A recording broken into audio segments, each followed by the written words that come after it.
మీ business ని develop చేసుకోవాలని అనుకుంటున్నారా? అయితే వెంటనే మీ పబ్లిక్ కోట్ న్యూస్ ద్వారా వీడియో యాడ్స్ ద్వారా మీ యాడ్స్ ని పబ్లిష్ చేసుకుని మీ పరపతిని పెంచుకోండి. సంప్రదించవలసిన ఫోన్ నంబర్ 7729969299. హాయ్ హలో నమస్తే, welcome to public quote news. నేను మిస్ శ్రవంతి. వర్షాకాలం సీజన్లో ఏ ఇంట్లో చూసుకున్నా సరే ప్రతి ఒక్కరూ జ్వరాల బారిన పడుతున్నారు. ఇటు చిన్నపిల్లలు, పెద్దవాళ్ళు, ముసలి వాళ్ళు అనే తేడా లేకుండా ప్రతి ఒక్కరూ జ్వరాల బారిన పడుతున్నారు. ఫస్ట్ జ్వరం, ఆ తర్వాత దగ్గు, జలుబు, అసలు నెలైనా సరే తగ్గట్లేదు. ఒకరేమో టైఫాయిడ్ అంటున్నారు, ఒకరు మలేరియా అంటున్నారు, ఒకరు డెంగ్యూ అంటున్నారు. అంటే రకరకాల వ్యాధులు వ్యాప్తి చెందుతున్నాయి. అసలు ఈ వ్యాధి వచ్చే ముందు లక్షణాలు ఏంటి, జ్వరం రాగానే ఆ సిమ్టమ్స్ని బట్టి మనం అది టైఫాయిడ్ అని గుర్తించాలా లేదా ఏంటి, లేదా బ్లడ్ టెస్ట్ ఎప్పుడు చేయించుకోవాలి, డాక్టర్ని ఎప్పుడు కన్సల్ట్ అవ్వాలి, అసలు వీటి లక్షణాలు ఏ విధంగా ఉంటాయి, ఇంకేదైనా కొత్త వ్యాధి వస్తుందా, లేదా కోవిడ్ ఇంకా మన మధ్యలోనే తిరుగుతుందా, అసలు కోవిడ్ అంతమైపోయిందా, వీటన్నిటి గురించి మనతో మాట్లాడడానికి ప్రముఖ వైద్య నిపుణులు మనతో పాటు ఉన్నారు. డాక్టర్ వసంత్ కుమార్ గారు. సార్తో మాట్లాడదాం, వీటన్నిటి గురించి మనం తెలుసుకుందాం. సార్ నమస్తే. సార్ నమస్తే సార్, ఎలా ఉన్నారు సార్? సార్ నాకు ఒక క్వశ్చన్ సార్, మీ డాక్టర్స్కి వస్తాయా సార్ ఫీవర్? అట్లా అందరికీ వస్తాయి, మీకు కూడా వస్తాయా? సార్ ఓకే సార్, అసలు చెప్పండి ఫస్ట్. ఇప్పుడు వర్షాకాలంలో చూసుకుంటే ఎవరింట్లో చూసుకున్నా సార్ ఫస్ట్ ఒకరికి జ్వరం వస్తుంది. వాళ్ళు కొంచెం అంటే కోలుకోగానే మళ్ళీ వాళ్ళ ఫ్యామిలీ మెంబర్స్కి ఇంకొకరికి స్ప్రెడ్ అవుతుంది. అసలు ఏంటి సార్ ఈ ఫీవర్? అంటే దోమల వల్ల వస్తుందా, లేకపోతే ఈ క్లైమేట్ వలన? అసలు ఇప్పుడు ప్రజెంట్ ఎక్కువగా వ్యాప్తి చెందేటివి ఏంటి టైఫాయిడా, లేదా డెంగ్యూనా, లేకపోతే మొత్తం అన్ని రకాలుగా వ్యాప్తి చెందుతున్నాయా? ముఖ్యంగా ఇప్పుడైతే చెప్పాలంటే డెంగ్యూ చాలా అత్యధికంగా ఉంది. దాంతోపాటు చికెన్ గున్యా, ఈ రెండిటికి ఒకటే దోమ. ఈ కాలంలో ఇప్పుడు ఏంటంటే వర్షాకాలం సీజన్ కాబట్టి మనకు June, July, August, September, October, November, December, అక్కడి వరకు జనవరి వరకు కూడా మనకు ఈ డెంగ్యూ సీజన్ అనేది మనకు క్లియర్గా మనకు కనిపిస్తుంది. గత సంవత్సరాలు చూసినట్టయితే మనకు డెంగ్యూ అనేది చాలా ఎక్కువ ఉండేది. కానీ ఈ సంవత్సరము డెంగ్యూ చాలా అత్యధికంగా, అసలు కర్ణాటక చూసినట్టయితే 25,000 కేసులు ఓన్లీ కర్ణాటకలో అఫీషియల్గా. అది కూడా అంటే గవర్నమెంట్లో ట్రీట్మెంట్ చేసుకున్న, గవర్నమెంట్లో నమోదైనది, కొన్ని ప్రైవేట్ హాస్పిటల్లో నమోదైనవి 25,000 కేసులు. మనకి తెలియక ఇంకెన్ని ఉన్నాయో తెలియని ఇంకా ఇంటూ 10 టైమ్స్ వేసుకోవచ్చు, ఇంటూ 10 టైమ్స్ ఉంటుంది. అదేవిధంగా తెలంగాణలో ఇప్పటి వరకు కూడా 7 నుంచి 8,000 కేసెస్ వచ్చినాయి. అవి కూడా మనం 10 టైమ్స్ వేసుకుంటే కరెక్ట్ ఫిగర్ అనేది తెలుసు. ఓన్లీ ఇది గవర్నమెంట్, చిన్న చిన్న private labs, private hospital, clinics, లేకుంటే మిగతా ఆర్ఎంపీను, పిఎంపీ, ఇక్కడ వాళ్ళ దగ్గర మనం నమోదు చేసుకోం. సో ఇప్పుడున్న దాంట్లో డెంగ్యూ అనేది చాలా సివియర్గా ఉంది. డెంగ్యూ దోమల వల్ల వస్తుంది అంటున్నారు. అంటే సరే, ఇప్పుడు మామూలుగా అంటే జనాల మధ్య వాళ్ళు ఏమనుకుంటారంటే మన ఇంటి చుట్టూ పరిసరాలు ఉండే దోమల కంటే ఎక్కువ చెట్ల పొదలు లేదా కొండ ప్రాంతాలలో అటువంటి ప్లేస్లలో దోమలు అవి చాలా పెద్దగా కూడా ఉంటాయి, అవి కుడితేనే ప్రమాదం, అవి కుడితేనే డెంగ్యూ వస్తుంది అని అంటారు. వాస్తవమా సార్? లేదమ్మా, ఏడిస్ ఈజిప్టి అనేది చాలా దానికన్నా చిన్నగానే ఉంటుంది. ఓకే. ఇదేంటంటే మనకు ఫ్రెష్ వాటర్, ఇప్పుడు మన ఇంట్లో కూలర్స్ ఉంటాయి, కూలర్లో వాటర్ స్టాగ్నేషన్ అయ్యి చాలా రోజుల వరకు ఉంటుంది. దాంట్లో మెల్లిమెల్లిగా అక్కడ పెరుగుతుంది, మనకు కనిపించదు, కూలర్ క్లోజ్డ్గా కనిపిస్తుంది అన్ని చుట్టూ, బట్ అక్కడ లార్వా అనేది డెవలప్ అయిపోయి ప్రొడ్యూస్ అవుతూనే ఉంటాయి. అదేవిధంగా కుండలు, పగిలిపోయిన కుండలే కానీ, బిందెలు కానీ, లేకుంటే అలాంటి స్టోరేజ్ ఏదైనా ఉంటే, స్టోరేజ్ సంబంధించింది వెజిల్సే కానీ, టైర్సే కానీ, దాంట్లో వాటర్ అనేది కంటిన్యూస్, ఇప్పుడు వర్షం నీళ్ళు పడుతూ ఉంటాయి, దాంట్లో అలానే ఉంటుంది, లార్వా అనేది పెరుగుతుంటుంది. కాబట్టి ఆ ఫ్రెష్ వాటర్ అనేది నుంచి వచ్చేసి మనకు డే టైంలోనే కుడుతుంటాయని ఒకటి. అవును. సో డే టైంలో కుడుతుందంటే డే టైంలో మనం అటు ఇటు తిరుగుతాం కానీ, బట్ సమ్ టైం మనకు కుట్టే అవకాశం ఉంది, నైట్ కూడా కుట్టవచ్చు, that's not an issue. But ఈ దోమ అనేది మన చుట్టూ పరిసరాల్లోనే ఉంటుంది. సో అంటే ఇప్పుడు సరే మీరు చెప్తుంటే ఎట్లా అర్థమవుతుందంటే, ఇంట్లో ఫస్ట్ నిల్వ అంటే వాటర్ ఎక్కడైతే ఇప్పుడు పూల కొండల్లో కానివ్వండి, మీరు అన్నట్టు కూలర్లో కానివ్వండి, ఇలా నీరు నిల్వ ఉంచుకున్నట్టయితే డెంగ్యూను మనం మెల్లిమెల్లిగా పెంచుకున్నట్టు అంతే కదా సార్? మనం బయట అంతా ఊరంతా వెతుకుతాము దోమ కోసం, కానీ బట్ మన ఇంట్లోనే ఉంటుంది. సో ఫస్ట్ ఆఫ్ ఆల్ మన ఇంట్లో పరిసరాలు ఇవన్నీ నీట్గా ఉండేలాగా చూసుకోవాలి. సరే ఇంకొకటి, దీన్ని ఫ్రైడే అంటారమ్మా, ఫ్రైడే డ్రై డే అంటాం. స్పెషల్గా అందరికీ కూడా మోటివేషన్ అనేది స్టార్టింగ్ నుంచి మనం ఏప్రిల్ మే నుంచి స్టార్ట్ చేస్తాం. ఫ్రైడే ఇస్ డ్రై డే, మనం ఆ డ్రై డేని ప్రతి ఒక్కరు పాటిస్తే ఇటువంటిది రాదు. ఇప్పుడు మీరు చెప్పినట్టు ఒక్కొక్క విధంగా మన ఇంట్లోనే ఒక దగ్గర నిల్వ ఉన్న నీళ్ళు ఉంటే ఒక్క దోమ, ఒకటి దోమ చాలనుకుంటా, ఒక 5గురికి కుట్టిన 5గురికి పాజిటివ్ వస్తుంది. అది బయట నుంచి పాజిటివ్ తీసుకొచ్చి మన దగ్గరకు వస్తే ఇట్ ఈస్ పాసిబుల్. అయితే సార్ ఇంకొకటి, ఇప్పుడు డెంగ్యూ అంటే ఎవరికైనా ఫస్ట్ గుర్తొచ్చేది తెల్ల రక్త కణాలు తగ్గటం, WBC అవి ప్లేట్లెట్స్ తగ్గటం అంటారు. ఈ ప్లేట్లెట్స్ తగ్గటం వల్ల దాన్ని డెంగ్యూ అనుకోవాలా, లేదా డెంగ్యూ వచ్చిన వాళ్ళందరికీ ప్లేట్లెట్స్ తగ్గుతాయా? డెంగ్యూ వచ్చిన దాంట్లో ప్లేట్లెట్స్ తగ్గడం అనేది కామన్. ఓకే. డెంగ్యూలో ఎలా ఉంటుందంటే మనకు ఫస్ట్ హై గ్రేడ్ ఫీవర్ అనేది స్టార్ట్ అవుతుంది. ఇప్పుడు సపోజ్ దానికన్నా ముందు 3 to 5 days 6 days మన బాడీలో ఒక దోమ కుట్టినట్టయితే కొన్ని వందలు వైరస్ మన బాడీలో పోతుంది ఒక్కసారి దోమ కుడితే. అంటే ఇన్ఫెక్టెడ్ దోమ అది ఇంకో మనిషిని కుట్టినప్పుడు ఆ బ్లడ్ తీసుకున్నప్పుడు అక్కడ వైరస్ బాడీలో అక్కడ ఉన్న వైరస్ తీసుకున్నప్పుడు అది వచ్చి ఇంకొకరిలో కొడితే 3 to 5 days ఆ 6 days అనేది ఇంక్యుబేషన్ పీరియడ్. అంటే లోపల ఉండి అది ఇట్ విల్ మల్టిప్లై, అంటే పెరగడం, దాని సంఖ్య పెంచుకోవడం. ఒక 100 తోటి మనకి ఎటువంటి ప్రాబ్లమ్స్ రావు. బట్ 1000 లక్షలు కోట్లు అయినప్పుడు మన బాడీలో దెన్ ఫీవర్ అనేది స్టార్ట్ అవుతుంది. ఆ ఫీవర్ హై గ్రేడ్ ఫీవర్గా మారి చిల్స్, సాయంత్రం పూట చిల్స్ రావడము ఇవన్నీ కూడా ఉంటుంది. సో ఈ కోట్ల అంటున్నాను, ఈ వైరస్ అనేది అటాక్ చేసేది ప్లేట్లెట్స్ మీద. ప్లేట్లెట్స్ మీద ఎప్పుడైతే అటాక్ చేస్తుందో ప్లేట్లెట్స్ అనేది చనిపోవడం జరుగుతుంది. సో బాడీలో ప్లేట్లెట్స్ అనేది క్రమేణా తగ్గుతుంటాయి. ఫస్ట్ డే మనం చూస్తాం 4 లక్షల ప్లేట్లెట్స్ ఉంటే 3 లక్షలకు రావడం, నెక్స్ట్ డే ఆ తర్వాత 2 లక్షలు రావడం, తర్వాత 30,000కు 20,000కు అట్లా పడిపోవడం. 30,000-20,000 అయితే అది సివియరే కదా? సివియర్. అంటే మనకేందంటే ఇప్పుడు ఈ ప్లేట్లెట్స్ అనేది పడిపోవడం అనేది ఫస్ట్ 5 days అందరిలో కూడా 5 to 6 days అనేది కామన్గా ఉంటుంది. ఈలోగా వాళ్ళకు పడిపోతూ కిందికి వస్తుంది. ఆఫ్టర్ 5 to 6 days 7 days తర్వాత NS1 యాంటీజెన్ అంటాం, అది పాజిటివ్ చూపిస్తుంది. ఆ తర్వాత మెల్లిగా IgMలోకి వస్తుంది. ఆ తర్వాత కొంచెం IgGలోకి వచ్చిన తర్వాత మెల్లిగా ప్లేట్లెట్స్ పెరగడం స్టార్ట్ అవుతుంది. It is a pendulum style అన్నట్టు, ఇలా వచ్చి ఇలా పెరుగుతాయి. ఇఫ్ యు ఆర్ ఎనర్జెటిక్, మీరు తట్టుకునే శక్తి అండ్ అన్ని విధాలుగా మంచి డైట్ తీసుకున్నప్పుడు ఇలా వచ్చి పడిపోయి పైనకి వస్తుంది. ఎటువంటి సమస్య ఉండదు వాళ్ళ దాంట్లో. అంటే జ్వరం, వీక్నెస్ అన్నీ కామన్ సిమ్టమ్స్ అన్నీ వస్తాయి, కానీ బతికి బయటపడడం మాత్రం ఉంటుంది. 100లో 95% పీపుల్కి ఎటువంటి ప్రమాదం ఉండదు. అంటే సార్ ఇప్పుడు ఈ డెంగ్యూ వచ్చిన వాళ్ళకి ఇట్లా యాంటీబయాటిక్స్ ఇస్తారు కదా, మెడిసిన్స్, వాటి వల్ల సైడ్ ఎఫెక్ట్స్ ఉంటాయా సార్? డెంగ్యూలో యాంటీబయాటిక్స్ పనిచేయదు. ఓకే. జీరో. ఫుడ్ వల్లనేనా? డెంగ్యూలో యాంటీబయాటిక్స్ రోల్ అనేది జీరో. ఇప్పటికీ చూస్తాం మనం.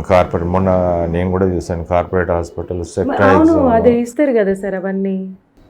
మిగతా చిన్న క్లినిక్స్లలో ఇస్తారు.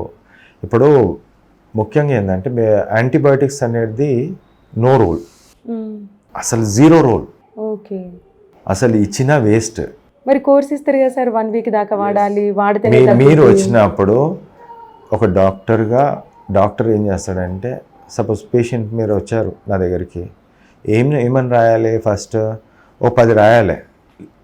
మేము 3 రాసి పంపిస్తే మీరు మనసు ఒప్పదు.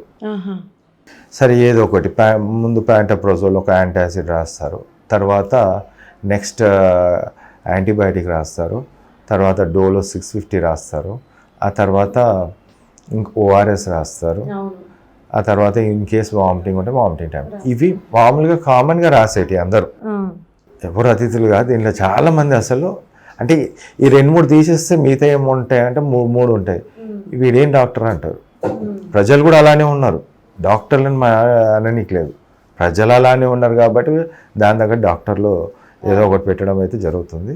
బట్ చాలామంది డాక్టర్స్ ఏమంటారంటే డెంగ్యూలో ఇమ్యూనిటీ తగ్గుతుంది, ఇవన్నీ WBC తగ్గుతుంది, దానికి తగ్గట్టు యాంటీబయాటిక్స్ పెడుతున్నామంటారు, కానీ అది చాలా తప్పు.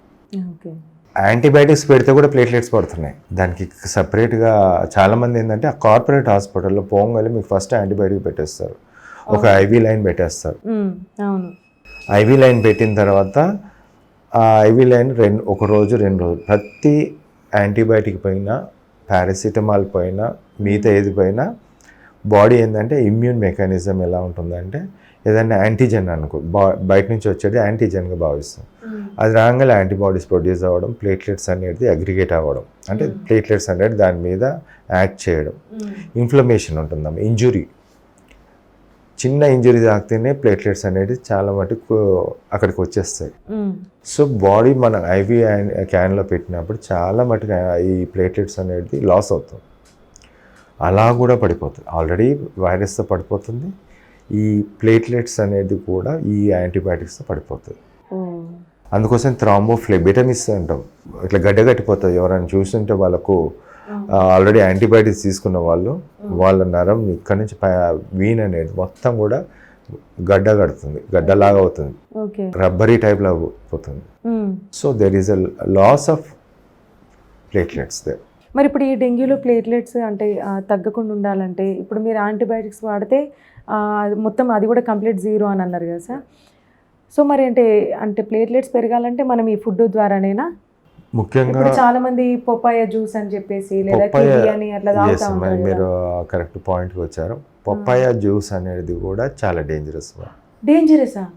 ఎస్. కానీ సార్ ఇప్పుడు చాలా మంది అది తాగే నాకు ప్లేట్లెట్స్ పెరిగినాయి, లేకపోతే నాకు తగ్గకపోవు, ఇది దీనివల్లనే పెరిగినాయి అంటారు కదా చాలా మంది. నేను 100 కేసులు చూసినానమ్మా. దాంట్లో పపాయ జ్యూస్ తాగుతున్నాక కూడా ప్లేట్లెట్స్ అనేది పడడం చూసాను. ఓకే. అంటే పపాయ జ్యూస్ పని చేయాలి కదా. అదే కదా మరి. ఇప్పుడు నేను సపోజ్ ఏ కేసే కానీ ఒక డాక్టర్ దగ్గర పంపించినా లేకుంటే ఇంకొకరి దగ్గర పంపించినా నాకు ప్లేట్లెట్స్ పెరగాలండి అని చెప్పేసి అడగండి. పపాయ జ్యూస్ అయితే ఇంట్లోనే తాగుకుంటూ డాక్టర్ దగ్గర పోరు కదా. జ్వరానికి పారాసిటమాల్ ఉంది ఒకటి. మీరు అడిగిన ప్రశ్నకి నేను సమాధానం చెప్తాను. సపోజ్ పెరిగేది అంటే నేను డాక్టర్స్ దగ్గరికి ఎందుకు వెళ్తారో, కార్పొరేట్ హాస్పిటల్లో ప్లేట్లెట్స్ పడుతున్నాయని ఎందుకు వెళ్తారు. వాళ్ళు అప్పటికి పపాయ జ్యూస్ ఆకులు తెంపుకొని వచ్చి జ్యూస్ తాగిపించి అన్నీ చేస్తారు. తర్వాత ప్లేట్లెట్స్ పెరుగుతాయి, ఓకే ఫైన్, పపాయ జ్యూస్ తోటి పారాసిటమాల్ వేసుకుంటారు. మీరు మెడికల్ షాప్కి వెళ్తే పారాసిటమాల్ ఇచ్చేస్తారు, డోలో 650 ఏదో ఇస్తాడు, జ్వరం తగ్గుతుంది. మరి మీరు డాక్టర్స్ దగ్గరికి ఎందుకు వెళ్తారు? బేసిక్ థింగ్ ఏంటంటే రివర్స్, దీనికి రివర్స్ ఇది. మీరు పపాయ జ్యూస్ తాగారనుకోండి వామిటింగ్ చేసుకుంటారు, అవును, చేదుకుంటుంది. అవును. మామూలు చిన్న గోలు వేసుకుంటేనే తట్టుకోలేరు. పపాయ జ్యూస్ కషాయం నోట్లో పోసి ఆల్రెడీ వేసుకున్న పారాసిటమాలో లేకుంటే ఓఆర్ఎస్ లేకుంటే ఇంకో కొంచెం 2 ముద్దల అన్నమో లేకుంటే ఇడ్లీలో తిన్న వాళ్ళు మొత్తం వామిటింగ్ చేసేస్తారు. వామిటింగ్ చేసిన తర్వాత ఆటోమేటికల్ ఫీవర్ అనేది వస్తుంది. ఫీవర్ రాగానే వీక్నెస్ వస్తుంది, నడవలేని పరిస్థితి, కళ్ళు గిడ్డినెస్ తిరుగుతాయి, ప్రోటీన్ లాస్ తోటి గిడ్డినెస్ వస్తుంది. సో ఇవన్నిటితోటి స్ట్రేట్గా ఒక 2 రోజులు ఇంట్లోనే ఆరామ్సే తగ్గించుకోవాల్సింది పోయి హాస్పిటల్ ల్యాండ్ అవుతుంది. హాస్పిటల్లో ల్యాండ్ కానీకి ఈ పపాయ జ్యూస్ అనేది ప్రమోట్ చేస్తారు. లేకుంటే చాలా మటుకు నేను చెప్పాను కదా, పైనుంచి కింద పడతాయండి మళ్ళీ పెరుగుతాయి. It is easiest process. ఇప్పుడు మీరు కావాల్సిన ఫుడ్ తినరు, దెన్ అగైన్ ప్రాబ్లమ్స్, గ్యాస్ట్రైటిస్ వస్తుంది, వామిటింగ్ వస్తుంది, ఇవన్నీ ప్రాబ్లమ్స్, కడుపులో pain, weakness, giddiness. So hospital admit. అయితే సార్ ఇప్పుడు ప్లేట్లెట్స్ తగ్గిపోతాయి కదా, కొంతమందికి ఏమో ఒక 2-3 డేస్లోనే మళ్ళీ కవర్ అవుతాయి, కొంతమందికి ఏమో ఓ వైపు అంటే వేరే పర్సన్ దగ్గర నుంచి ప్లేట్లెట్స్ ఎక్కించినా కూడా మళ్ళీ తగ్గిపోతా అంటే ఎంత ఎక్కించినా సరే వాళ్ళకి పెరగవన్నమాట ప్లేట్లెట్స్, చాలా సివియర్ అయిపోతుంది, లాస్ట్ ప్రాణం పోతుంది. అంత దాకా పోవాలంటే మనం ఎటువంటి జాగ్రత్తలు తీసుకోవాలి? అంటే ఏ టైం లోపు మనం అంటే ఇప్పుడు ఫర్ ఎగ్జాంపుల్ ఏదో చిన్న క్లినిక్లో చూయించుకున్నారు సార్, ఆ తర్వాత ఇంకా మొత్తానికి లాస్ట్ సివియర్ అయిన తర్వాత ఏదైనా పెద్ద హాస్పిటల్కి తీసుకెళ్ళడం లేదా పెద్ద డాక్టర్ని కన్సల్ట్ అవ్వడం ఇట్లా జరుగుతూ ఉంటుంది కదా. సో ఏ టైం వరకు మనం చూడొచ్చు అంటారు ఇట్లా? ముఖ్యంగా ఏంటంటే ప్లేట్లెట్స్ పడతాయి అనేది ప్రతి డాక్టర్ చెప్పేది, ప్రతి కార్పొరేట్ హాస్పిటల్లో ప్రతి ఒక్కరు చెప్పేది పడతాయి, ఏం భయపడరు. ఓకే, పడుతున్నాయి. కింది 20,000 వరకు కూడా పడతాయి. బ్లీడింగ్ ఏముండదు, ఎటువంటి వీక్నెస్ ఉండకపోతే, బ్లీడింగ్ లేదు, ఇంటర్నల్గా మోషన్స్ కానీ బ్లాక్ కలర్, దొడ్డికి బ్లాక్ కలర్ రావడం, లేదా particular rash and what you call, మళ్ళీ ఈ ప్రోటీన్ వల్ల ఏమవుతుందంటే యాసైటిస్ ఫ్లూయిడ్ వస్తుంది అన్నట్టు, లంగ్స్లో కానీ స్టమక్లో కానీ ఫ్లూయిడ్ రావడం, లీక్ అన్నట్టు, బ్లడ్ అనేది బయటకు లీక్ అవుతుంది. ముఖ్యంగా ఇది ఏదైతే ఉందో ప్లేట్లెట్స్ అనేది 20,000 వరకు కూడా బేర్ చేయగలుగుతుంది బాడీ. ఓకే. ఈవెన్ ఇప్పుడు ఈ మధ్యలో 10,000 వరకు కూడా ఎటువంటి సమస్య రావట్లేదు. బట్ ఈ ఎప్పుడైతే సమస్య కొంచెం తెలుస్తుందో దెన్ ప్లేట్లెట్స్ ట్రాన్స్ఫ్యూజన్ అనేది స్టార్ట్ చేస్తారు. అది కూడా తప్పే.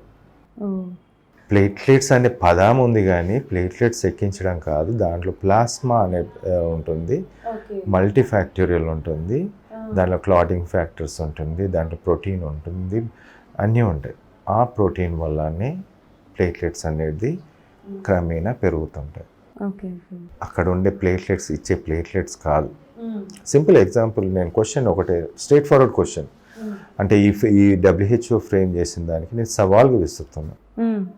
ఒక ప్లేట్లెట్ సింగిల్ డోనర్ ప్లేట్లెట్స్ అంటాం SDP, దాంట్లో 300 to 500 ml ప్లాస్మా ఉంటుంది. అంటే మన బాడీలో రక్త కణాలు, బ్లడ్ సెల్స్ అన్నీ తీసేసిన తర్వాత ప్లెయిన్గా ఉండేది ఒక plasma. Okay. That is mixed with ఒక డోనార్ దగ్గర నుంచి, సింగిల్ డోనార్ ఎవరో ఒకరు, మీరే కానీ ఇంకెవరు, మీ దగ్గర నుంచి ప్లేట్లెట్స్ అనేది తీసుకుంటారు. అవునా? తీసుకున్నప్పుడు ఇవి రెండు ఉంటాయి అన్నట్టు. దాంట్లో రెండింటిని కలిపి ఒక 500 ml ఉంటుంది. 500 mlలో ప్లేట్లెట్స్ ఉంటుంది, ప్లాస్మా ఉంటుంది. 500 mlలో ప్లేట్లెట్స్ అనేది ఏదైతే ఉందో ఇప్పుడు మీ దగ్గర నుంచి తీసుకుంటే దాని లైఫ్ టైం డ్యూరేషన్ ఏంటంటే 7 to 8 days 9 days ఉంటుంది. 7 days to 9 days అనుకోండి, అది స్టోర్ చేస్తాం, తీసుకొచ్చి ఫ్రిడ్జ్లో స్టోర్ చేస్తాం. మనిషి లైఫ్ కూడా మిమ్మల్ని కానీ నన్నే కానీ ఒక బీరువాలో పెడితే లైఫ్ని 7 days 9 days అంటే 9 days తర్వాత మనం పోతాం. అవునా? మరి ప్లేట్లెట్స్ పోవా ఫ్రిడ్జ్లో పెడితే? ఆ డ్యూరేషన్ ఏదైతే ఉన్నాయో, ఏదైతే యంగ్ అప్పుడే పుట్టినవి ఉంటాయో 7th day వరకు బతికి ఆ 9th day వరకు బతికినవి ఉంటాయో అవి మనిషిలోకి ఎక్కిస్తారు. ఓకే. అంటే ఇవన్నీ మిగతా ముందు అన్నీ కూడా ఇట్ విల్ డై. అంటే 50,000 ప్లేట్లెట్స్ పెరగాలి ఒక్క SDP ఎక్కిస్తే. ఫ్రెష్గా తీసి మనకి ఎక్కిస్తేనేమో okay, we can get it something. లేదు, లేట్గా తీసుకొచ్చి పెట్టినవన్నీ కూడా మనకు 2,000-3,000 ప్లేట్లెట్స్ కానీ ఎక్కువ పెరుగు. కానీ అది పక్కనే పెడితే దాంట్లో ఇచ్చే మన ప్లాస్మా ఏదైతే ఉందో ఇట్స్ హైలీ ప్రోటీనియస్. ఇతరుల ప్రోటీన్ ఏదైతే ఉందో మన బాడీలో ప్రోటీన్ వచ్చేస్తుంది. ప్రోటీన్ రాగానే బాడీ ఆకలితో ఉంటుంది, బోన్స్ ఆకలితో ఉంటుంది, ప్రొడక్షన్ అనేది స్టార్ట్ అవుతుంది. సో ఒక 1 SDP ఆ 2 SDPs తోటి ఇమీడియట్గా అక్కడి నుంచి మళ్ళీ పీక్ లెవెల్లో స్టార్ట్ అవుతుంది. అంటే కింద పడ్డది పీక్ లెవెల్. ఇదంతా కూడా వన్ ఆఫ్ ద డ్రామా, అంతా కూడా డ్రామా లెక్కనే కనిపిస్తుంది ట్రీట్మెంట్. మీరు కోవిడ్లో చూసినప్పుడు ఎలా అయితే ఉందో దీంట్లో కూడా సేమ్ అలానే. నేను డైరెక్ట్ అంటున్నాను, WHO ఇచ్చిన ప్రోటోకాల్ చాలా తప్పు. ORS తాగమంటది, తప్పు. నీళ్ళు తాగమంటున్నారు. ప్రతి ఒక్కరు నీళ్ళు అవసరం. ఒక చెట్టుకు నీళ్ళే పోస్తే ఆ చెట్టు బతకదు. ఎలక్ట్రోలైట్స్ ఏమో వస్తాయి. దానికి కావాల్సింది ఏంది? ఇప్పుడు చెట్టుకి కానీ మనిషికి కావాల్సింది నీళ్ళే తాగిపిస్తా అంటే ఎన్ని రోజులు బతాడు? నిరాహార దీక్ష చేసినట్టు, ఒక నిరాహార దీక్ష చేసినట్టు. చెట్టుకి కావాల్సింది, ఇప్పుడు మనిషికి కావాల్సింది ప్రోటీన్ కావాలి, గ్లూకోజ్ కావాలి, కార్బోహైడ్రేట్స్ కావాలి. వాళ్ళందరూ చెప్పేది ఏంటంటే ఓఆర్ఎస్ తాగు, హైడ్రేషన్ చెయ్యు, ఫీవర్ కంట్రోల్ చేస్తారు. బాగుంది. What about these two? కావాల్సిన ఫుడ్ ఇవ్వకుండా ఆపేస్తున్నారు. అయితే సార్, మరి మీరు చెప్పండి, ఇప్పుడు డెంగ్యూకి ఇదేమన్నారు, యాంటీబయాటిక్స్ పనిచేయవు అన్నారు, పపాయ కూడా లేదు అని అన్నారు. ఇప్పుడు దాదాపు ఏంటి సార్, ప్రతి ఒక్కరు డెంగ్యూ పేషెంట్స్ చేసే ప్రాసెస్ యాంటీబయాటిక్స్ టాబ్లెట్స్ వేసుకుంటూ ఇటీవీ వాడతారు. నేను 90% WHO ఇచ్చేది, ICM ఇచ్చేది తప్ప 90% నేను ప్రతిదానికి స్టెప్లో ప్రతిదానికి ఆన్సర్ చెప్పుకుంటూ వచ్చాను.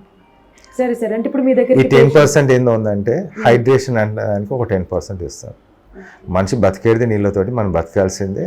జ్వరం వచ్చినప్పుడు నీళ్ళు తాగాల్సిందే, ఎప్పుడైనా నీళ్ళు తాగుతూనే ఉండాల్సిందే 5 లీటర్స్. అది కరెక్టే సార్. ఇప్పుడు మీరేమో వట్టి వాటర్ తాగితే చాలు, ఈ ఓఆర్ఎస్ఎల్ ఇవన్నీ అవసరం లేదు. వాటర్ తాగితే కాదు, దాంతోపాటు నేను డైట్ అంటున్నాను, హై ప్రోటీన్ డైట్ అంటున్నాను. అదే అంటే సార్ ఇప్పుడు నేను చూసుకున్నంత వరకు ఒక డెంగ్యూ పేషెంట్ ఏం చేస్తారంటే, అదే ఇందాక అన్నట్టు పొపాయ జ్యూస్, యాంటీబయాటిక్స్, ఇంకా ఓఆర్ఎస్ఎల్ తాగంటే వాళ్ళు ఒక ఇంత ఎన్ని దగ్గర ఒక 20-30 అవి తీసుకొచ్చుకొని ఇంట్లో పెట్టుకుంటున్నారు. డైలీ ఒక 3-4 అవి తాగుతున్నారు. దీనివల్లనే నాకు ఫుల్ ఎనర్జీ వచ్చింది అని అనుకుంటున్నారు. ప్రతి ఒక్కరం అదే చేస్తున్నాం, ఇంక్లూడ్ నేను కూడా. మీరు ఇదంతా రాంగ్ ప్రాసెస్ అంటున్నారు. మరి మీ దగ్గరికి వచ్చే పేషెంట్స్కి మీరు ఇచ్చే డైట్ ఎలా ఉంటుంది? హై ప్రోటీన్ డైట్ అంటారమ్మా. ఫీవర్ అనేది సబ్సైడ్ కావాలి, తగ్గిపోవాలి. నా దగ్గర యూనిక్ ట్రీట్మెంట్ మెడిసిన్స్ ఉన్నాయి. ఆ మెడిసిన్స్తో ఏంటంటే 24 అవర్స్లో డెంగ్యూ వైరస్ చనిపోతుంది. ఓకే. దెన్ ప్లేట్లెట్స్ అటాక్ అవ్వడం తగ్గిపోతుంది. సో ప్లేట్లెట్స్ ఎట్లా అయితే ప్రొడ్యూస్ అవుతుంది బాడీలో, అలా ప్రొడ్యూస్ అవుతూనే పెరుగుతూ ఉంటాయి. ఫస్ట్ థింగ్ ప్లస్ పాయింట్ అది. 12 to 24 అవర్స్లో ప్లేట్లెట్స్ పెరగడం స్టార్ట్ అవుతుంది. ఓకే, మీ ప్రాబ్లం 100% ప్రాబ్లం సాల్వ్ అయిపోయింది, అక్కడ వైరస్ లేదు. Second comes diet. మీరు ఇప్పుడు డైట్ తీసుకోకుండా మెడిసిన్ వాడిన ఉపయోగం ఉండదు. ఎందుకంటే బోన్స్లో కానీ బాడీలో మనకు కావాల్సిన ప్రోటీన్ అంతా ఎగ్జాస్ట్ అయిపోయింది, అంటే 0 అయిపోయింది ప్రోటీన్. ఆకలితో ఉంది, దానికి ఆకలితో ఉన్నదానికి ప్రోటీన్ ఇవ్వాలి. మనం ప్రోటీన్ ఇవ్వకుండా గ్లూకోజ్ ఇస్తే ఏమీ రాదు. గ్లూకోజ్ నుంచి ప్రోటీన్ కన్వర్ట్ కావాలంటే చాలా ఎనర్జీ కావాలి మైటోకాండ్రియాలో. అలాంటి ఎనర్జీ కాకుండా మనం డైరెక్ట్ సప్లిమెంటేషన్ ఆఫ్ ప్రోటీన్ ఇచ్చినప్పుడు,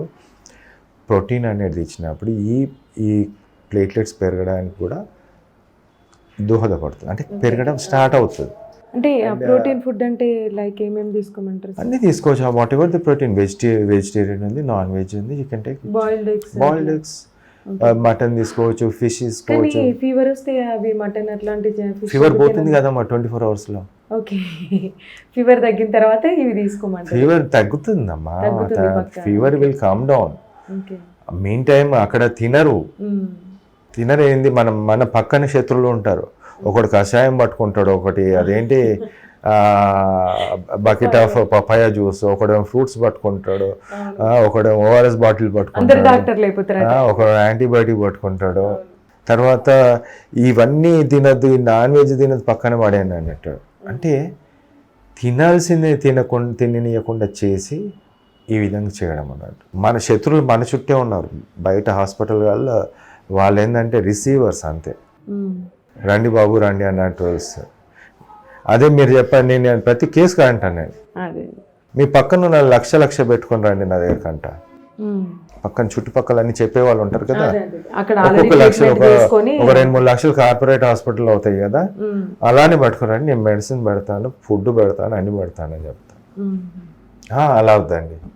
ఏసీ హాస్పిటల్లో ఏసీ ఉండాలి, బెడ్ ఉండాలి, సిస్టర్లు ప్రతి నిమిషానికి వచ్చి నిద్ర లేపుతూ తిన్నావా లేదా పడుకున్నావా అన్నట్టు అడుగుతుంది. సార్ ఇది మరీ దారుణం సార్. ఇప్పుడు అంటే పెద్ద హాస్పిటల్లో చూసుకున్నట్టయితే ఆల్రెడీ పేషెంట్ బ్లడ్ టెస్ట్లో ఒక డిసీజ్ ఉందని తెలిస్తేనే అడ్మిట్ చేసుకుంటారు.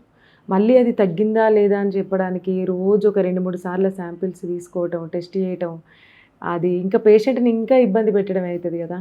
నేను 70 కేసులు లాస్ట్ ఇయర్ ICMRకి సబ్మిట్ చేసిన.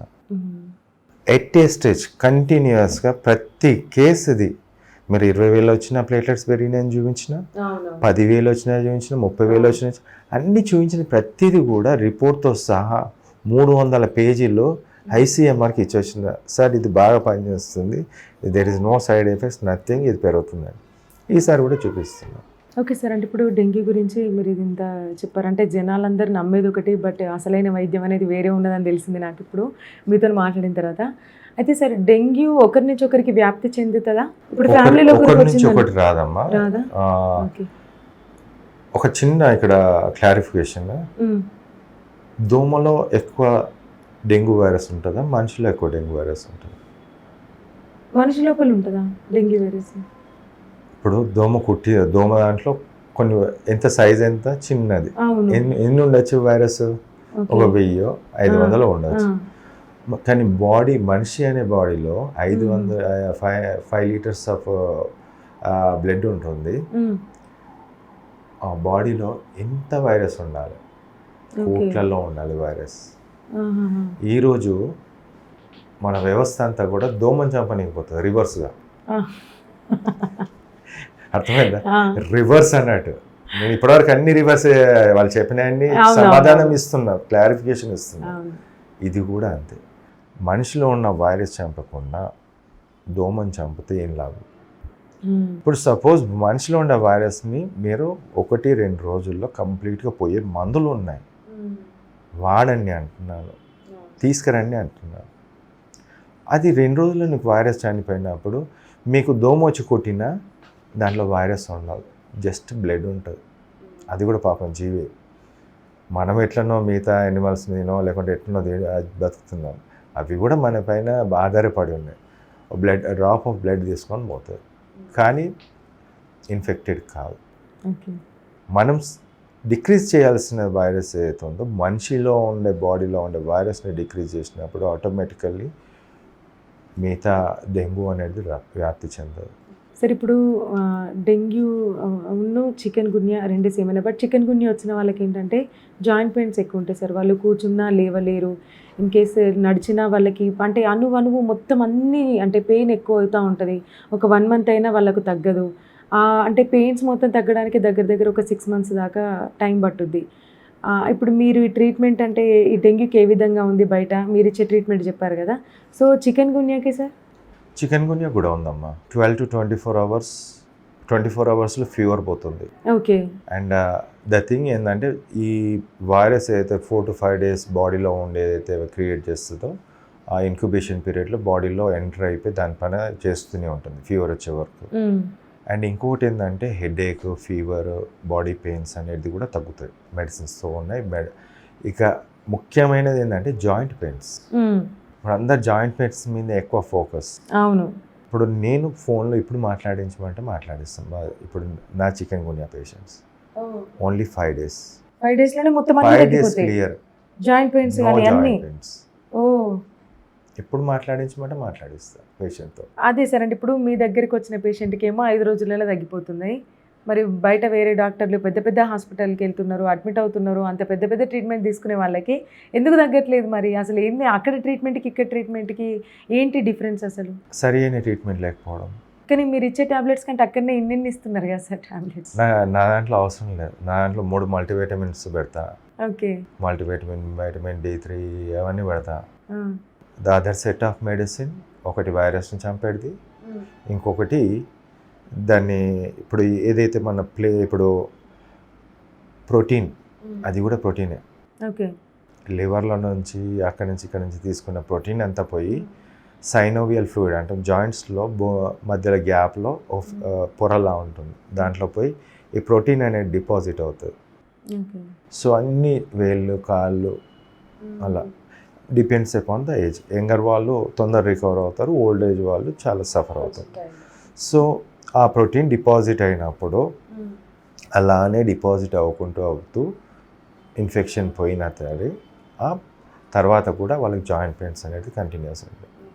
నేను 2007-8లోనే మాకు చికెన్ గున్యా ఆదిలాబాద్లో నేను పోస్టింగ్ చేసినప్పుడు, అక్కడ వచ్చినప్పుడు నేను ఈ మెడిసిన్ స్టార్ట్ చేశాను. నేను అందరిని అడిగా ఏం ట్రీట్మెంట్ వాడుతున్నా, ఎవరేం చెప్పకపోతుండే. నేను ఒక్కొని what is there in this, ఏం చేస్తే బాగుంటుందని మెడిసిన్ పెట్టాను. ఆ మెడిసిన్ DMNHO ఆఫీస్లో అక్కడ గవర్నమెంట్లో ఉండే మెడిసిన్ అప్పుడు ఉండే ఆ మెడిసిన్ మొత్తం నేనే తీసుకొచ్చుకున్నాను. దాన్ని ఎవరు ముట్టలే. ఓకే. ఒక 15,000-20,000 మెడిసిన్ నేను ఒక్కనే తీసుకొచ్చిన, ఎవ్వరు కూడా ముట్టలేదు దాన్ని. అప్పటికి ఎవరు తెలియదు, అది ముట్టలేదు, నేను ఒక్కనే అది చేశాను. But still I'm using that medicine. అప్పుడు యూజ్ చేసింది ఇప్పుడు యూజ్ చేస్తాను. దెర్ ఈస్ నథింగ్ మళ్ళీ కొత్తగా ఇన్వెన్షన్ అట్లాంటిది ఏం లేదు.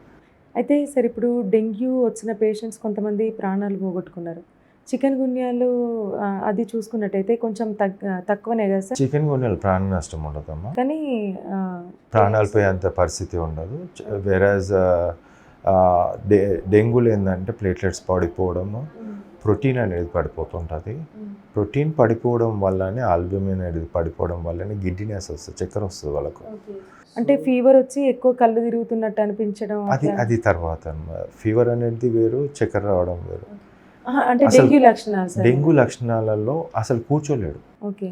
హైపోటెన్షన్ అంటే బీపీ పడిపోవడము, లేకుంటే నీరసంగా అసలు కూర్చోలేని పరిస్థితి, పడుకోవాలనే ఉంటుంది వాళ్ళకు. సో దాంట్లో ఏంటంటే ప్రోటీన్ అనేది లాస్ అవ్వడం వల్ల ఆ ప్రాబ్లం వస్తుంది. Once you correct the protein లేచి పరిగెడతారు. ఓకే. చికెన్ గున్యా లక్షణాలు? చికెన్ గున్యాలో ఎలా ఉంటుందంటే హైగ్రేడ్ ఫీవర్ అంటే దీంట్లో ప్రతి వైరస్ ప్రోటీన్ ఏనమ్మా. ఓకే. ప్రతి వైరస్ ప్రోటీన్ లాస్ అనేది కామన్. సో దీంట్లో కూడా హెడేక్ ఉంటుంది, గిడ్డీనెస్ ఉంటుంది, బాడీ పెయిన్స్ ఉంటుంది, వీక్నెస్ ఉంటుంది. సో ఇక్కడ కూడా లాస్ అనేది కంప్లీట్గా ఇక్కడ కూడా సేమ్ అలానే ఉంటుంది, బట్ లెస్సర్ ఎక్స్టెంట్. ఈ లాస్ అయిన ప్రోటీన్ ఏమవుతుందంటే అక్కడేమో బయటికి వెళ్ళిపోతుంది వైరస్ ఫామ్లలో, లేకపోతే యూరిన్ ఫామ్లో. ఇక్కడ ఏంటంటే ఆ డిపాజిట్ అవుతుంది, అది మెయిన్. ఓకే. సో దీంట్లో డెత్స్ ఉండవు, చాలా తక్కువ ఉంటాయి. అంటిల్ అన్లెస్ వాళ్ళకి ఇంకే మిగతా ప్రాబ్లం ఏమైనా ఉంటే తప్ప there is no deaths from. సరే, ఇంకొకటి టైఫాయిడ్ అంటే ఎక్కువ అంటే ఫీవర్ ఇప్పుడు నార్మల్ ఒక 1-2 డేస్ ఉంటే నార్మల్ ఫీవర్ అనుకుంటాం. అదే ఒక 1 వీక్ పాటు అంటే కంటిన్యూస్ వస్తుంది, అది కూడా నైట్ టైంలో వస్తుంది అంటే దాన్ని టైఫాయిడ్ అని ఫిక్స్ అయిపోతారు. ఇప్పుడు ఆ హాస్పిటల్కి వెళ్ళి బ్లడ్ టెస్ట్ చేయించుకున్నా కూడా ఏదో వైరల్ ఫీవర్ అని చెప్తున్నారు. ఆ వైరల్ ఫీవర్ని కాస్త టైఫాయిడ్ అని అనుకుంటారు. అసలు టైఫాయిడ్ అంటే అసలు ఆ లక్షణాలు ఏ విధంగా ఉంటాయి? ఇప్పుడు జ్వరం వచ్చే ముందు చలి ఎక్కువ పెడతా ఉంటుంది కదా సార్, చలి జ్వరం ఉన్నప్పుడు అలా టైఫాయిడ్ అని అనుకుంటారు. టైఫాయిడ్ అనేది దోమల వల్లనే వస్తుందా, లేకపోతే అసలు ఏ విధంగా? ఇప్పుడు అన్ని వైరల్ ఇన్ఫెక్షన్స్లో కూడా చలి జ్వరం, ఓకే, ఆల్ వైరల్ ఇన్ఫెక్షన్స్, ఫీవర్ది చిల్స్, డెంగ్యూ కానీ, చికెన్ గున్యా కానీ, కోవిడ్లో కూడా మనం చిల్స్ విత్ రైగర్స్ చూస్తాం. అండ్ ఇప్పుడు దీంట్లో ఇది టైఫాయిడ్ అనేది ఎంటరిక్ ఫీవర్. ఓకే. దీంట్లో ఏంటంటే వామిటింగ్స్, లూజ్ మోషన్స్, బాడీ ఏక్, బాడీ పెయిన్స్ ఉంటాయి, వీక్నెస్ ఉంటాయి, same like viral fever. Okay. కడుపులో పెయిన్ అప్ డౌన్, ఇవన్నీ కూడా మన చికెన్ గున్యాకి పెట్టచ్చు. టైఫాయిడ్ మన డెంగ్యూ కూడా ఇవన్నీ సిమ్టమ్స్ ఉంటాయి. బట్ టెస్ట్లో ఏదైతే ఉందో మనకు ఇప్పుడు ఈ ఫ్లూ లైక్ అన్నీ కూడా ఫ్లూ లైక్ సిమ్టమ్స్ వస్తాయి. హై గ్రేడ్ ఫీవర్ ఉంటుంది, ఇవన్నీ సిమ్టమ్స్ అన్నిట్లో కూడా same set. But when the test చేసినప్పుడు టైఫాయిడ్ పాజిటివ్ అనేది కనిపించినప్పుడు సస్పీషియస్గా కోవిడ్ కూడా సస్పీషియస్. అన్ని కోవిడ్ కేసులలో టైఫాయిడ్ పాజిటివ్ అనేది చూపించింది. ఓకే. కోవిడ్ టైంలో కోవిడ్ వచ్చినా టైఫాయిడ్ వచ్చినా రెండు సేమే అనుకోవచ్చు. నేను ఇప్పుడు సమాధానం అదే చెప్తున్నానమ్మా. మీరు కోవిడ్ టైంలో అందరు ఇళ్ళల్లో ఉండే రిపోర్ట్ చూస్తే టైఫాయిడ్ చేయిస్తుండే కొంతమంది, టైఫాయిడ్ పాజిటివ్ కనిపిస్తుంది, 1 in 120, 1 in 160 కనిపిస్తుంది. ఇదేంటి, అందరూ టైఫాయిడ్ అనుకోవాలా, కోవిడ్ అనుకోవాలి? అవును, జరిగింది సార్, ఇది జరిగింది. కాబట్టి టైఫాయిడ్ చాలా మటుకైతే కోవిడ్, టైఫాయిడ్ అని చాలా తక్కువ ఇప్పుడు మనం ఎక్స్పెక్ట్ చేయొచ్చు. ఎందుకంటే కంటామినేటెడ్ వాటర్, ఇప్పుడు వరదలు వచ్చినాయి, పైప్ లైన్లో నీళ్లు పోయినాయి. నీళ్ళు పోవడం అంటే మంచి నీళ్ళు కాదు, మురికి నీళ్ళు, మోరీలన్నీ పారుతున్నాయి, మనమే టచ్ చేసుకుంటూ పోతాం. కంటామినేషన్ అనేది చాలా ఉంది ఫ్రూట్స్ మీద. ఇప్పుడు ఎవరికైనా టైఫాయిడ్ వచ్చిందనుకోండి, వాళ్ళు కంటామినేటెడ్ ఫుడ్ పార్టికల్స్ కానీ, గప్చుప్ కానీ, లేకుంటే పానీపూరి కానీ, మిగతా ఇప్పుడు ఫ్రూట్స్ ఉంటాయి, వాడు అమ్మేవాడు సరైన హైజీనిక్, దెన్ టైఫాయిడ్ వచ్చే ఛాన్స్ ఉంది. కంపారిజన్గా మనం చూడాల్సింది రెండు కూడా, కోల్డ్ కాఫ్ 2 days ఫీవర్ ఉందంటే COVID. Okay. 2 days fever, cold persistent cough వస్తుంది ఈ మధ్య. పర్సిస్టెంట్ అంటే కంటిన్యూస్గా, అసలు కంటిన్యూస్ కాఫ్ దగ్గుతూనే ఉన్నారు ఫర్ వీక్స్ అంటున్నారు. అది సస్పీషియస్ ఆఫ్ కోవిడ్. వాళ్ళ దాంట్లో డైమర్ అనేది 50% పీపుల్లో పెరిగింది. నేను ఇప్పటివరకు చూసిన 15 మందిలో 50% వరకు డైమర్ అనేది, క్లాట్స్ అనేది పెరిగింది. అందుకే నేను అంటున్నాను ఏంటంటే వాళ్ళని continuous cough, 2 days fever. But enteric fever, typhoid fever అవుతుందో కంటిన్యూస్గా ఫీవర్ ఉంటుంది, కొన్ని రోజుల వరకు ఫీవర్ ఉంటుంది, దాంతోపాటు వీక్నెస్ ఉంటుంది. అంటే సార్ ఇప్పుడు అంటే గ్రామాల్లో మనం చూసుకున్నట్టయితే ఒకసారి టైఫాయిడ్ వస్తే 6 months దాకా మనం డైట్ మెయింటైన్ చేయాలి, లేకపోతే మళ్ళీ టైఫాయిడ్ వస్తుంది అని ఆ 6 months దాకా వాళ్ళు నాన్ వెజ్ తినకుంటుండడం, లేదా అంటే అసలైన ప్రోటీన్ ఫుడ్ కూడా మిస్ అయిపోతున్నారు. వాస్తవమా సార్ అది? వాస్తవం అంటే ఇప్పుడు క్యారియర్ స్టేట్ అని ఉంటుంది, అంటే బాడీలో ఉండడం. ఓకే. ఇప్పుడు ఇమ్యూనిటీ తగ్గిన వాళ్ళల్లో బాడీలో అలానే ఉంటుంది. But most of the time carrier state నుంచి నార్మల్ స్టేట్కి వచ్చే ఛాన్స్ ఎక్కువ ఉంటుంది. కాబట్టి కొంతమందిలో క్యారియర్ స్టేట్ అంటాము. ఓకే.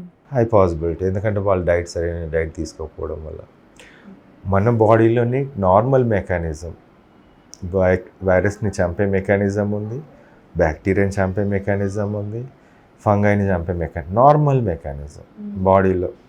చిన్నగా కొన్ని వస్తే చచ్చిపోతాయి, బట్ ఎక్కువ వచ్చినప్పుడు that is going to be infect. Sir ఇంకొకటి ఈ టైఫాయిడ్ వచ్చిన పేషెంట్స్కి యాంటీబయాటిక్ టాబ్లెట్ ఇస్తారు, లైక్ టాక్సిమ్బో అని చెప్పేసి అట్లా డిఫరెంట్గా ఇస్తూ ఉంటారు. మరి ఈ టైఫాయిడ్కి ఈ యాంటీబయాటిక్స్ టాబ్లెట్స్ పనిచేయవా సార్? లేదు, పనిచేస్తుంది. పనిచేస్తాయా? ఓకే. కానీ ఆ మెడిసిన్ అంటే అంటే సైడ్ ఎఫెక్ట్స్ ఎక్కువ ఉంటాయని ఇంకొక డాక్టరే అన్నారు. అంటే కొన్ని దానికి సైడ్ ఎఫెక్ట్స్ అయితే ఉన్నాయమ్మా, బట్ ఇన్ఫెక్షన్ నుంచి అయితే బయటపడాలి కదా. Okay okay okay. Infection is more dangerous than antibiotic. అంటే ఆ సమయానికి మనము have to go with the antibiotic. సరే, ఇప్పుడు మీరు ఇందాక అన్నారు కదా టైఫాయిడ్ వచ్చిన వాళ్ళకి మళ్ళీ కోవిడ్ పాజిటివ్ చూపిస్తుంది అని. మరి ఇప్పుడు ఏది వచ్చింది అనుకోవాలి? కోవిడే అనుకోవాలా? అంటే ఫీవర్ ఎక్కువ రోజులు 2 రోజులు ఫీవర్ ఉంటే, దాంతోపాటు కంటిన్యూస్గా దగ్గుంటే కోవిడ్. అంటే ఇప్పటికీ మనం అంటే ఇన్ని వ్యాక్సిన్స్ వేయించుకున్నాం కదా సార్, మొత్తం ఒక అంతే యూజ్లెస్ వ్యాక్సిన్స్. ఓకే. సరే, ఇందాక మీరు ఒకటి అన్నారు, కోవిడ్ వచ్చిన వాళ్ళకి లేదా ఇంకా బ్లడ్ క్లాట్ అవుతుంది, దానివల్లనే హార్ట్ స్ట్రోక్స్ ఎక్కువ వస్తున్నాయి అని అన్నారు. అంటే ఇప్పుడు దాదాపు చూసుకున్నట్టయితే కంప్లీట్ అంటే ఇప్పుడు ఒక పర్సన్ ఒక 1 మంత్లో తను ఒక 2-3 వార్తలు వినాల్సి వస్తుంది, సేమ్ ఇట్లా హార్ట్ స్ట్రోక్తోనే చనిపోయిండ్రు అని తన సరౌండింగ్స్లో. అంటే ఇవన్నీ ఈ కోవిడ్ వల్లనే జరుగుతున్నాయా? వాస్తవం ఏంటంటమ్మా, ఇప్పుడు కోవిడ్ వ్యాక్సిన్ తీసుకున్న దానిలో థ్రాంబోసిస్, థ్రాంబోసైటోపినియా సిండ్రోమ్ 3 పదాలు ఉన్నాయి దాంట్లో. థ్రాంబోసిస్ అంటేనేమో క్లాట్ ఫార్మేషన్. ఆస్ట్రాజెనికా కోవిషీల్డ్ అనే వ్యాక్సిన్ క్లాట్స్ అనేది ఫామ్ చేస్తుంది బాడీలో. ఓకే, అందరిలో ఫామ్ చేయదు, కొందరిలో అయితే ఫామ్ చేస్తుంది. 50% అనుకోండి. థ్రాంబోసైటోపీనియా. ఈ థ్రాంబోసైటోపీనియా అంటే చాలామంది కోవిడ్ వ్యాక్సిన్ తీసుకున్న వాళ్ళు 4 లక్షలు ఉండాల్సిన ప్లేట్లెట్స్ ఇప్పుడు 2 లక్షలు ఉంది. సిండ్రోమ్, ఇవి 2 కలిపితే సిండ్రోమ్ అంటాం. సరే, ఈ థ్రాంబోసైటోపీనియా అనేది దాని మీద ఏదైతే ఉందో, నేను ఆల్రెడీ ప్రెస్ మీట్ కూడా పెట్టాను. ప్లేట్లెట్స్ పడిపోయాయి, జాగ్రత్తగా ఉండండి అందరూ, 2 లక్షల ప్లేట్లెట్స్ ప్రతి ఒక్కరు పెరుగు. ఇప్పటివరకు అయితే చాలా మందిలో అలానే ఉండిపోయినాయి. వ్యాక్సిన్ వేయించుకోకుండా సైలెంట్గా ఉండేదే బెటర్ ఏమో కదా సార్. మరి వ్యాక్సిన్ వేయించుకున్న తర్వాత వాళ్ళు అప్పుడు ఏం చెప్పారు, మీకు రోగం రాదు అని చెప్పారు.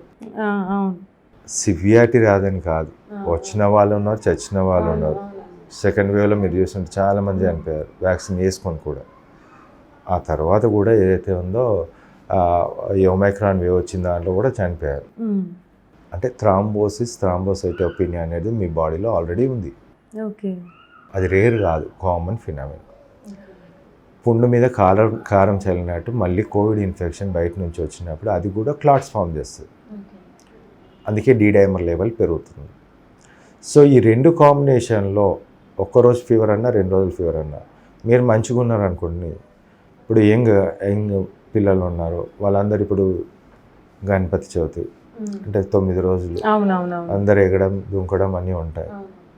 లేకుండా బారాత్, ఇవన్నిటికీ ఏంటంటే అగ్రివేటింగ్ ఫ్యాక్టర్స్. ఇప్పుడు కోవిడ్ వచ్చింది, ఒకరోజు వచ్చింది, వీక్నెస్ తగ్గిపోతుంది, దెన్ ఈ వ్యాక్సిన్ తోటి ఇవి రెండిటితో వాళ్ళు పోయి డ్యాన్స్ చేసేసి వాళ్ళకి హార్ట్ అటాక్స్ కొందరులో, అందరిలో. ఇక మిగతా వాళ్ళది age goes on they will have the problems. అయితే సార్ ఇంకొకటి మీరు ఇందాక అన్నారు కదా మంకీ పాక్స్, అది అంటే రీసెంట్గా ఒక కేసు కూడా వచ్చింది, ఇంకా దాని గురించి స్టడీ జరుగుతుంది అన్నారు కదా. అంటే ఎట్లా స్ప్రెడ్ అయింది సార్? అంటే స్ప్రెడ్ అయ్యే ఛాన్స్ ఉందా? ఇప్పుడు కోవిడ్ ఇట్లనే ఫస్ట్ బయట నుంచి ఒక పర్సన్ వచ్చిండు, ఫర్ ఎగ్జాంపుల్ చైనా నుంచి ఎవరో మన భారతీయుడు వచ్చిండు, ఆయన దగ్గర నుంచి మెల్లమెల్ల స్ప్రెడ్ అయిందని అందరూ అనుకున్నారు. బట్ ఇప్పుడు ఇది చాలా సివియరా ఇది?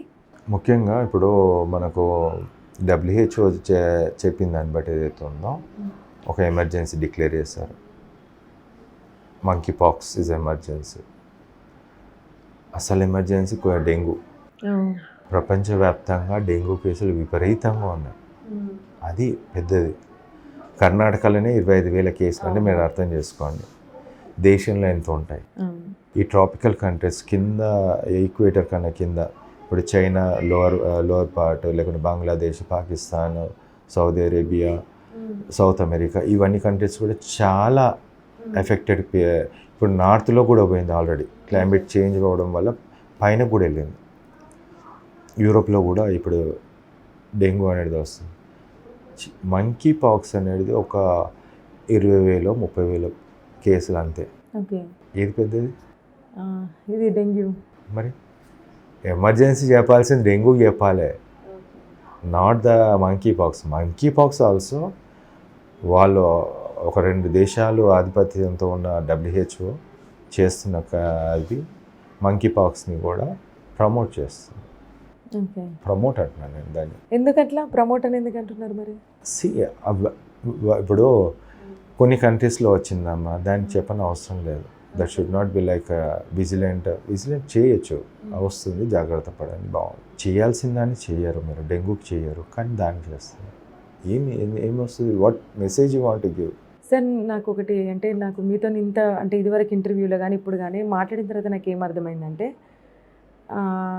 అంటే ఫర్ ఎగ్జాంపుల్ ఇప్పుడు నాకే కానివ్వండి, నా సరౌండింగ్స్లో కానివ్వండి, ఎందుకంటే ఇప్పుడు బయట అన్నన్ని డబ్బులు కట్టాలి, అన్ని రోజులు సఫర్ అవ్వాలి, వాళ్ళు ఇచ్చే మెడిసిన్స్కి మళ్ళీ సైడ్ ఎఫెక్ట్స్ ఉంటాయి, ఇవన్నీ ఉంటాయి. మీ దగ్గరికి వచ్చిన ఇప్పుడు మీ పేషెంట్స్ని నేను చూసుకున్నా కూడా తొందరగా నమ్మైపోతుంది, అది కూడా ఒక 2-3 మెడిసిన్స్తో తగ్గిపోతుంది, అది కూడా చాలా తక్కువ ప్రైస్తో, అంటే మెడిసిన్స్కి నేను చూసుకుంటే. అంటే ఒకవేళ నా సరౌండింగ్స్లో ఏమైనా ఉన్నా మీ దగ్గరికి రావాలి, మిమ్మల్ని కన్సల్ట్ కావాలని నాకు అనిపిస్తుంది. బట్ మరి మీరు మీ సివిల్ హాస్పిటల్కి మీరు అంకితం అయిపోయింది కదా. ఎవరైనా సరే అంటే బయట క్లినిక్స్ పెట్టుకొని ఆ విధంగా చూసుకుంటారు. అంటే నేనేమంటున్నా అంటే, ఒకవేళ మీకు పెట్టుకోవాలని లేకపోయినా జనాలకి తెలియాలి కదా, సో అందుకోసం మీరు బయటకు వస్తే ఏంటి అని నేను అనుకుంటున్నాను. నేను ప్రభుత్వాన్ని అదే కోరుకుంటున్నాను. ICMRకి ఎందుకు పెట్టాను నేను? యూనియన్ హెల్త్ మినిస్టర్కి ఎందుకు పెట్టాను?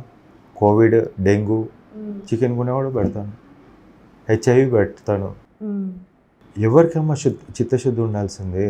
ఇక్కడ ఉండే నాయకులు, అధికారులు, అక్కడ ఉండే వాళ్ళు చేయాలి. ఇది నా కోసం చేయట్లేదు కదా. 840 కోట్ల ప్రజలకు సంబంధించింది. ఇప్పుడు నేను తప్పు అని నిరూపించాను నేను వాళ్ళకి. ఇప్పుడు కూడా చెప్తున్నాను, నువ్వు తప్పు అని నిరూపించినాను. What he's saying is wrong అని చెప్పండి, నేను పెడతాను మీ ముందు, చూపిస్తాను. అంటే సార్ ఇప్పుడు మీరు అన్నారు కదా, నేను నార్మల్గా జనరల్ మెడిసిన్తోనే నేను తగ్గిస్తాను అని. ఆ మెడిసిన్స్ ఇప్పుడు మామూలుగా మనకి బయట దొరికే మెడిసిన్సే కదా, దొరుకుతాయి. కాకపోతే ఆ ప్రాసెస్ అనేది ఆర్డర్ అది మీరు చెప్తారేమో. ఇప్పుడు వాట్ ఎవర్ ఇప్పుడు మీరు ఏదన్నా కర్రీ చేస్తే దాంట్లో ఉప్పు తీసేస్తే కర్రీ కాదు, కారం తీసేస్తే కర్రీ కాదు, ఆయిల్ తీసేస్తే ఏదోలా టేస్ట్. ఇప్పుడు అన్నీ కలిపి సరి అయిన ప్రాసెస్లోనే అది చేస్తేనే that is curry, or it will be look good.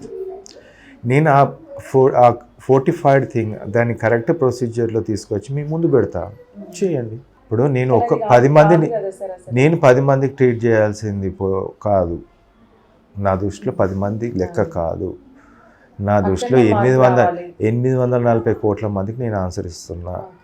MLA అంటే ఏందమ్మా, 2,50,000 మందికి ఒక ఎమ్మెల్యే, దాంట్లో సగం మంది చిన్నపిల్లలే ఉన్నారు, దాంట్లో 50% ఓట్లు, 15% వాళ్ళు గెలిచింది.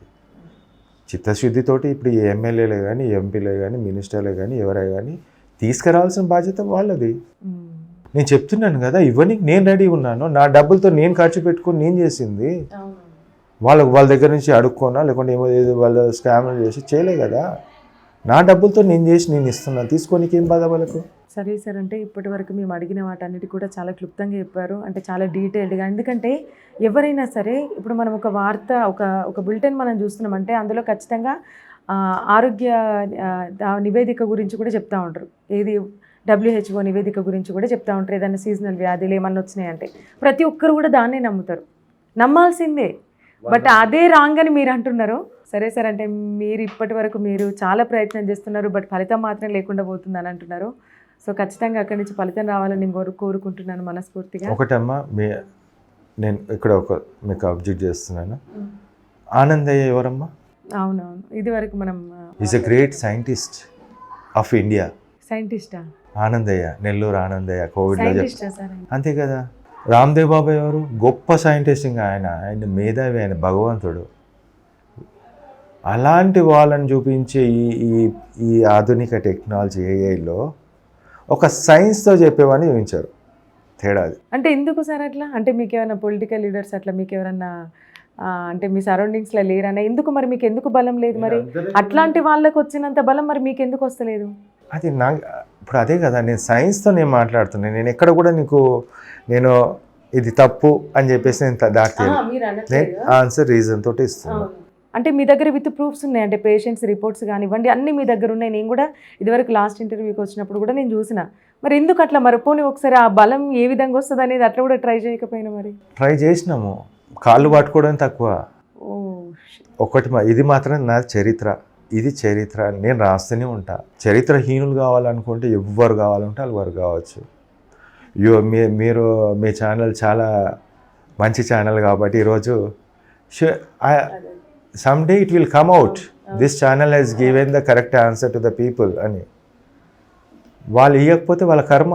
ప్రజలు చేసిన తప్పుకి ప్రజలు వాళ్ళ నాయకులు చేసిందో మిగతా వాళ్ళు చేసిన దానికి ప్రజలు అనుభవిస్తున్న అమాయక ప్రజలు. వాళ్ళని తప్పు చేశారమ్మా. ఇది నిజం సార్. ఇందాక మీరు అన్నట్టు డెంగ్యూ కేసులే ఇన్ని వేలు ఇన్ని లక్షల సంఖ్యలో ఉండగా అక్కడ బయట దేశం నుంచి వచ్చిన మంకీ పాక్స్ని హైలైట్ చేస్తున్నారు, ఇక్కడ ఉన్న వాటిని పట్టించుకోకుండా. ఇది నిజంగా సాధారణంగా ఎవరు ఆలోచించలేదు సార్ అసలు. ఇక్కడ ఉండే డెంగ్యూని చికెన్గా నేను మిస్లీడ్ చేయాలంటే ఇంకొకటి ఏదో దెయ్యం వచ్చింది. ఓకే, జనాల దృష్టి అంతా దాని మీదకి ఇప్పుడు అక్కడ పోతుంది. అవును, ఇప్పుడు ఇంటింటికి వైరస్ ఉంది, ఇంటింటికి చికెన్ గున్యా ఉంది, డెంగ్యూ ఉంది, ఇంకో వైరస్ కూడా ఉంది. హై గ్రేడ్ ఫీవర్ ఉంటుంది, జాయింట్ పెయిన్ ఉంటుంది, అది and what you call platelets పడిపోయి ఉంటున్నాయి. సమస్యలు చాలా ఉన్నాయి. కానీ ఒక్కసారి ఆలోచించండి, డెంగ్యూ కోవిడ్కి మందు 2020లోనే ఉంది అంటే అర్థం చేసుకోండి. సరే సార్, అంటే ఇప్పటిదాకా అంటే ఇదివరకు ఇంటర్వ్యూ కానివ్వండి, ఇప్పుడు జరిగింది అంటే మీతో మాట్లాడినప్పుడు కూడా అసలు అది మొత్తం రాంగ్గా, అసలు ప్రాసెస్ ఏంటి, ఫస్ట్ ఒక హ్యూమన్కి ఒక డిసీజ్ వచ్చినప్పుడు ట్రీట్మెంట్ అనేది ఏ విధంగా ఉండాలి, ఏది సరైన ట్రీట్మెంట్ అనేది మీరు చాలా చక్కగా వివరించారు సార్. అంతేకాకుండా ఇంకో వాల్యుబుల్ పాయింట్ ఏంటంటే డెంగ్యూ మనం ఇంట్లో మనమంతటా మనం డెంగ్యూని పెంచుకోకుండా ఫస్ట్ ఆఫ్ ఆల్ ఇంట్లో ఎక్కడైతే వాటర్ అంటే కూలర్లో కానివ్వండి, పూల కుండీల్లో కానివ్వండి, ఇంకెక్కడైనా సరే వాటర్ నిలువ ఉండకుండా మనం ముందే జాగ్రత్త పడాలని మీరు చెప్పడం కూడా ఓకే సార్, చాలా బాగుంది. And thank you so much sir. ఇంకొకసారి మీరు మళ్ళీ ఒకసారి వాల్యుబుల్ టైం ఇస్తే మళ్ళీ ఒకసారి వస్తాం, మళ్ళీ ఒక టాపిక్ గురించి కూడా మాకు డీటెయిల్డ్గా ఎక్స్ప్లెయిన్ చేయండి. Thank you sir. Thank you.